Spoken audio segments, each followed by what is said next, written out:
Taurus. My name is Tanya and I'm going to be doing a month ahead tarot reading for you. I'm also going to pull a card from this oracle deck, and after I do an intuitive reading of the card, I am going to read the full entry for you from the book, which I have been finding very enjoyable. It's from the first person perspective of the magical hare that lives in Wandwood. So I look forward to that. Let's see what the cards have for Taurus for the month of January. What is it that Taurus needs to know for the month ahead? Let's find out. I'll be pulling 5 cards, reading those, and then I'll also pull a card from the bottom of the deck. So let's see what we have. 7 of Chalices, the 5 of Pentacles, the 2 of Swords, the Devil, and I must arrange them just so, and the 7 of Pentacles. Interesting. And 7 of Chalices to the 7 of Pentacles. So I'm going to just take a look at them overall, see what comes through, and then we'll get into each card. Hard choices. That's what's coming up this month. Hard choices.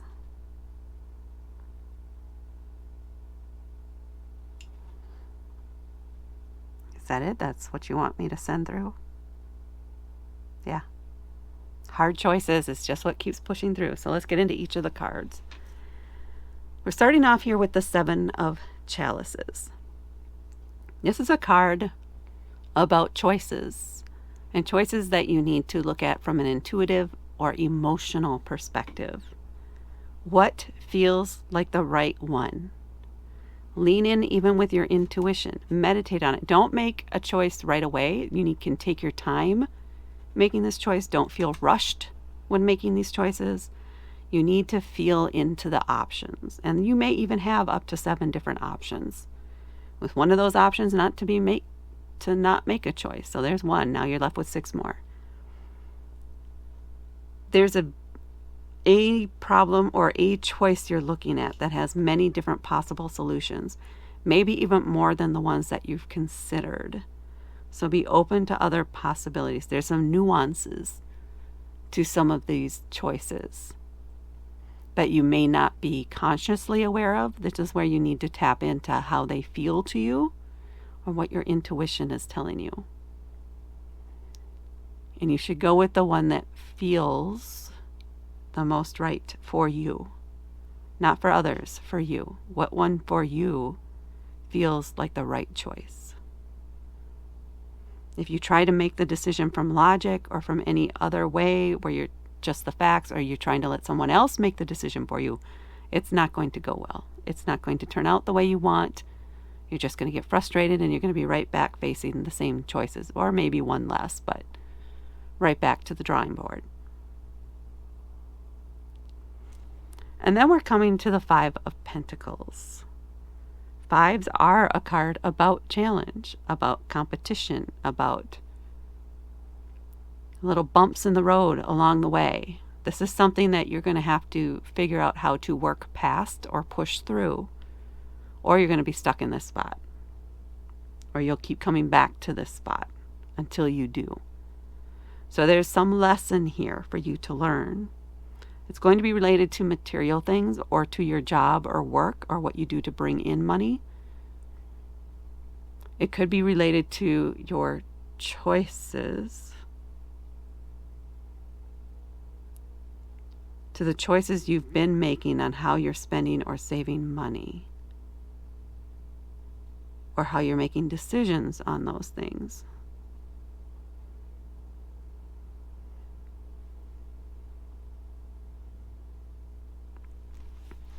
So there's this sense almost for some of you that you're avoiding. This is something you've been avoiding. You don't want to make this choice. You don't want to have any part of it, but you have to have a part of it. You have to stand up. You have to voice your opinion. You need to make it known what your choice is or would be. You need to discuss it. You need to share it. You need to ask for input from others. If you're struggling with making this decision when it comes to the financial piece, ask for advice from someone. Ask for advice from someone with more experience. It's up to you to take the steps. It's up to you also to take advice that's offered, to accept advice that's offered.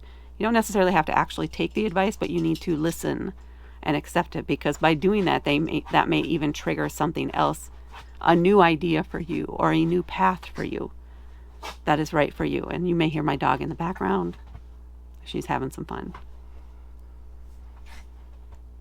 But you are the one who has to be involved in this, and you are the only one who can make this decision, this choice, or take this action that needs to be taken. You can seek out advice, and people are there and willing to help you and give you a hand up, but you're the one who has to take hold of that hand.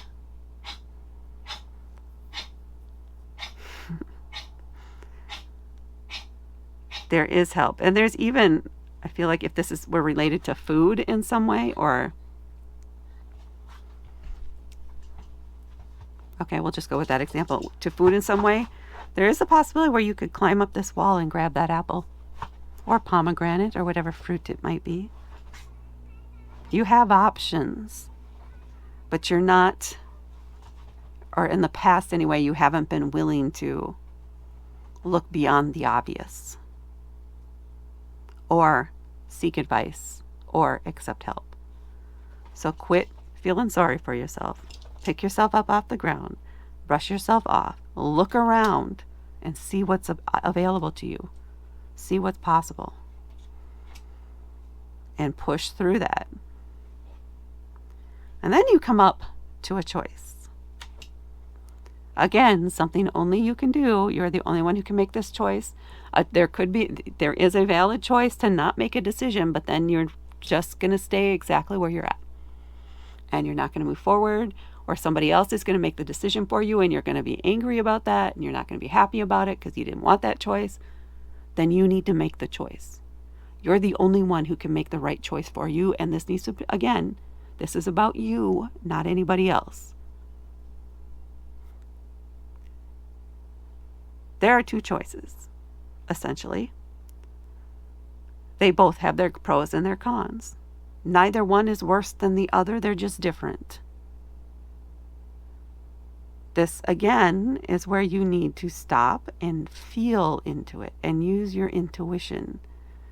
Use your instincts.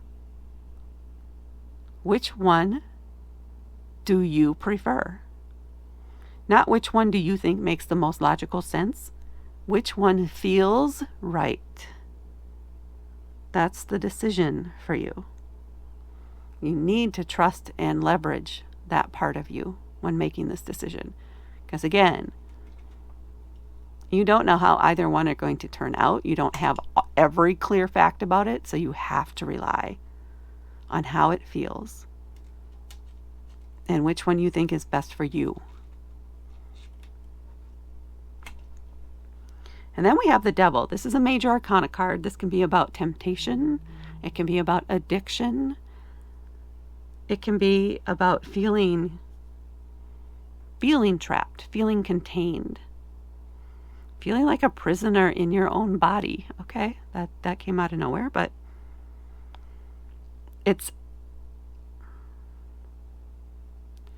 again, about the choice. Lots of choices for you. It's about the choices you make as you're going through all of this stress and all of these things that are probably stirring up some emotions and anger and frustration. How are you handling that? Are you giving yourself grace, or are you castigating yourself? Are you getting yourself down? Is it all negative self-talk? Give yourself grace. Give yourself a break. Take a break from it. Go outside.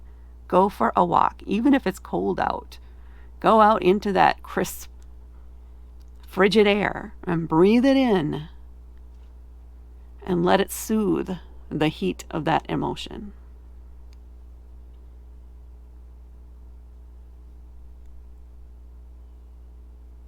Find a way to soothe, to express, to transform that emotion,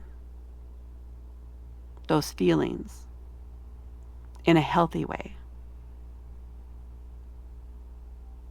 Journal, write about it, let it all out, and then burn it responsibly.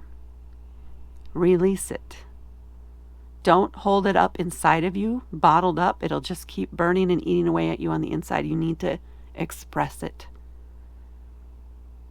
in some way that helps you in a positive way. And then we have the Seven of Pentacles. This is a time of evaluation. So you made it through. You pushed through to the end of this month. Now it's time to stop and assess, okay, where are we at? What do we have now?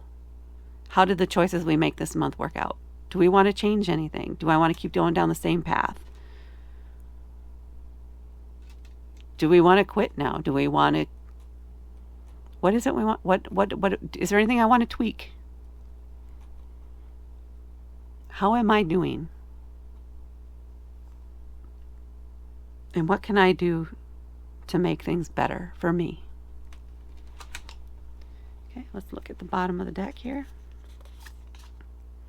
We have the Nine of Pentacles. It's a turnaround. The Nine of Pentacles is a card of success. It's nearing the end of some journey, but it is indicative that you've had success, that you've built a beautiful life for yourself, that you are surrounded by your accomplishments, by your purchases, by in your home, enjoying your space, the space that you created for yourself, that you built up for yourself with your own blood, sweat, and tears. It's kind of a sense of relief, it feels like, here at the end of the month. After so much having to push through and having to feel like you're struggling and having to make some hard decisions and having to find a healthy way to release some of that frustration and aggravation. But you did it and you succeeded at it, and things are starting to flow and starting to work out.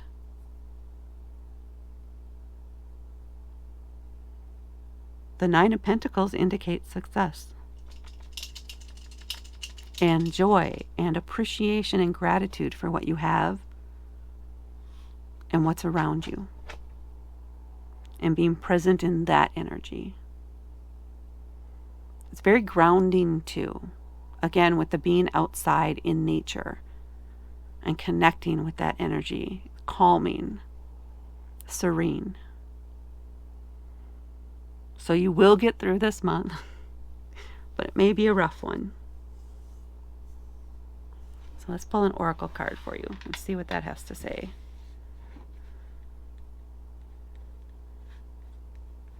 Hold on. Okay, this guy wants to pop out. All right, let's see what we have. Cherish. Well, that fits really well with the Nine of Pentacles.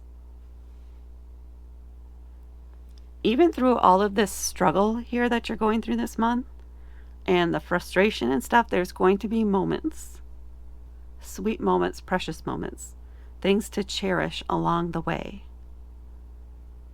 You may even eventually look back on this struggle and these decisions with fond memories, surprisingly, and be pride in the decisions that you made. You may cherish that experience because of what comes out of it.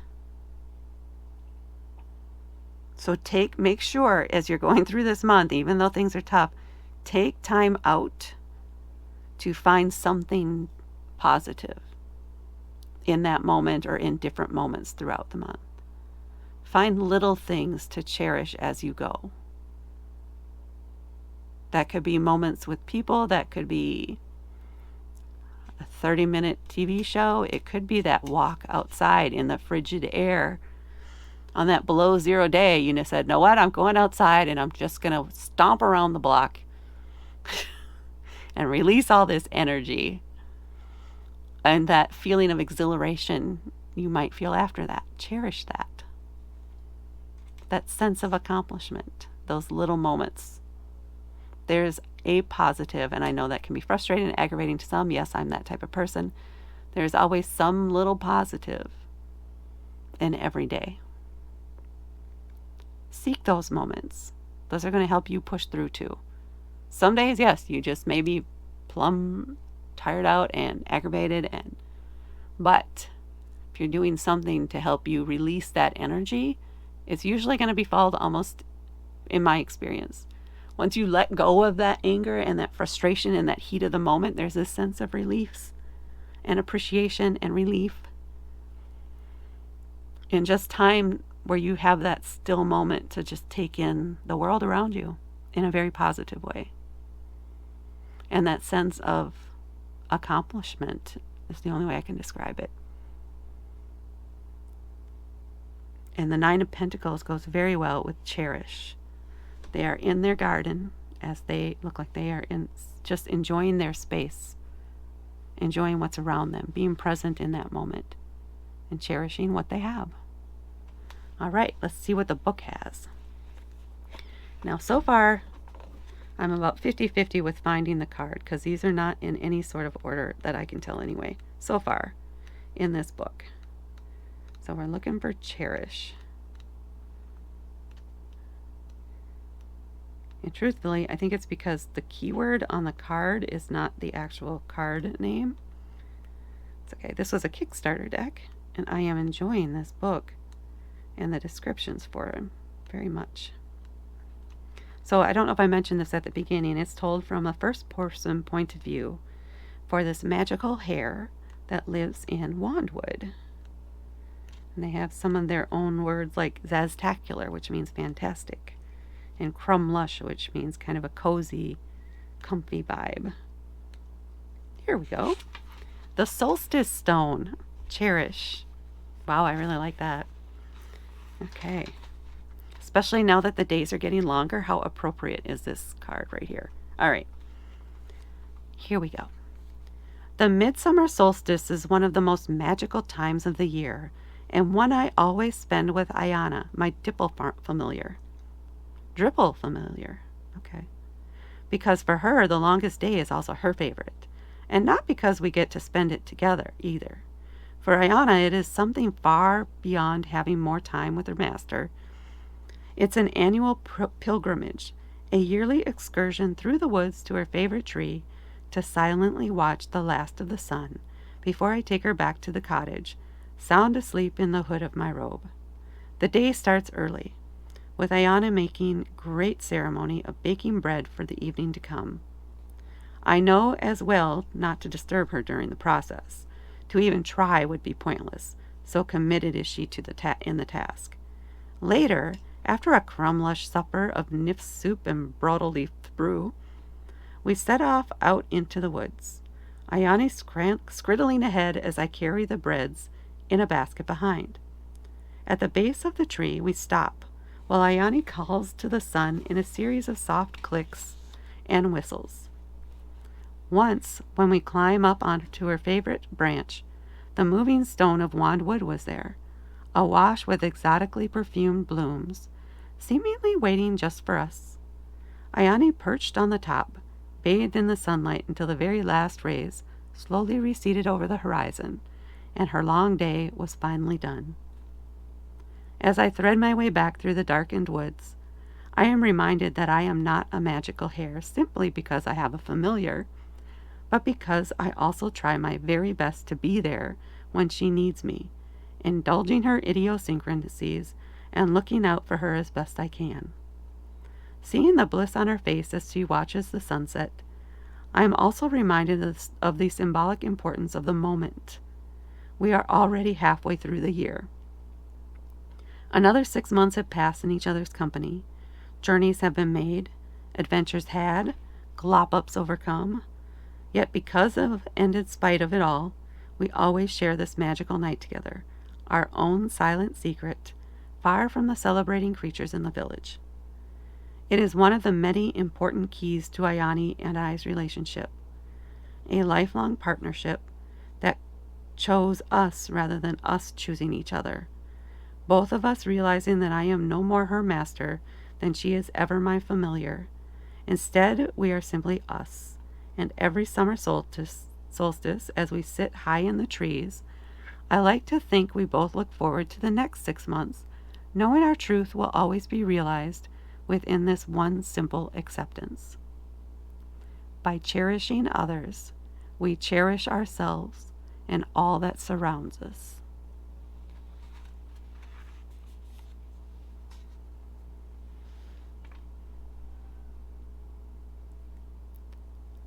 Please hit that like button, and please hit subscribe and help me grow my channel. Thank you so much for watching, and I'll talk to you later.